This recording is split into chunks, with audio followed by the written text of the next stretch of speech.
সরকারি চাকরির exam crack করতে গেলে তোমাকে সঠিকভাবে এবং খুব কম সময়ে অঙ্কগুলি সলভ করতে হবে। তাই আমি তোমাদের জন্য নাম্বার সিস্টেমের একটি নতুন অঙ্ক নিয়ে চলে এসেছি। অঙ্কটিতে এখানে বলা হয়েছে দুটি ধনাত্মক সংখ্যার অনুপাত 4:5, মানে সংখ্যাগুলি বলে দেয়নি কিন্তু অনুপাত বলে দেওয়া হয়েছে, সেহেতু আমি সংখ্যাগুলি ধরে নিতে পারি A:B সমান 4:5। অনুপাত বলে দিয়েছে, আমি দুটি সংখ্যা একটা A একটা B ধরে নিয়েছি, তো A:B = 4:5 হয়। এইবারে প্রশ্নে কি বলা হয়েছে, সংখ্যা দুটির গুণফল 1620, বৃহত্তম সংখ্যাটি কত হবে? তো এখানে গুণফল বলে দেওয়া হয়েছে, গুণফল কত হবে না, A একটা সংখ্যা A ধরেছিলাম, একটা সংখ্যা B আছে, তাহলে A গুণ B সমান 1620। আমাকে বার করতে হবে কত না, বৃহত্তম সংখ্যা কোনটি। তো এখানে আমি এই যে সমীকরণটা আমি এখানে লিখলাম, এখানে আমি কি করতে পারি, A অনুপাত চিহ্ন আছে, আমি A লিখে নিচে B লিখতে পারি, অনুপাত চিহ্ন মানে ভাগ হয়ে গেল, সমান 4-এর নিচে 5, এর মতোই লিখতে পারি। এখান থেকে আমি যদি A কে এই দিকে রাখি বাঁ দিকে আর বিটাকে ডান দিকে পাঠিয়ে দিই, তাহলে কি হবে, বিটা ওপরে 4-এর সঙ্গে গিয়ে গুণ হয়ে যাবে, এখানে ভাগ হয়েছিল ওইদিকে ওপরের সঙ্গে গুণ হয়ে যাবে, নিচে যেমন 5 আছে থাকবে। তো আমি এখানে কি পেয়ে গেলাম, A সমান 4B/5। এইবারে এইখানে যে সমীকরণটা পেয়েছি আমি প্রশ্ন থেকে, এখানে আমি এর জায়গায় এর যে মানটা আছে 4B/5 এটা লিখতে পারি, আমি এখানে এর জায়গায় 4B/5 লিখলাম, গুণ চিহ্ন দিলাম, বি যেমন আছে লিখলাম, সমান সমান 1620, এটা করতে পারি।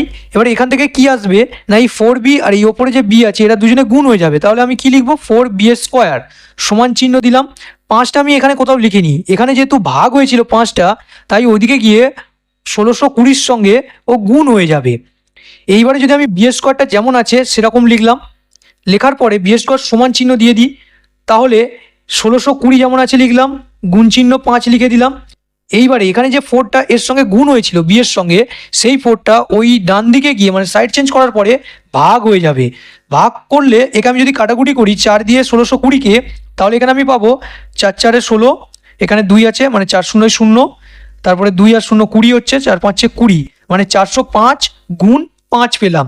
এবারে বিটাকে আমি এখানে লিখছি বিটাকে যদি আমি লিখি এরমভাবে, স্কোয়ারটাকে না লিখি, স্কোয়ারটা ওই পারে গেলে মানে ডান দিকে গেলে, তাহলে ওটা কী হয়ে যাবে, রুট হয়ে যাবে, মানে রুট 405 আছে এখানে আগেই ছিল, গুণ চিহ্ন 5 হয়ে গেল।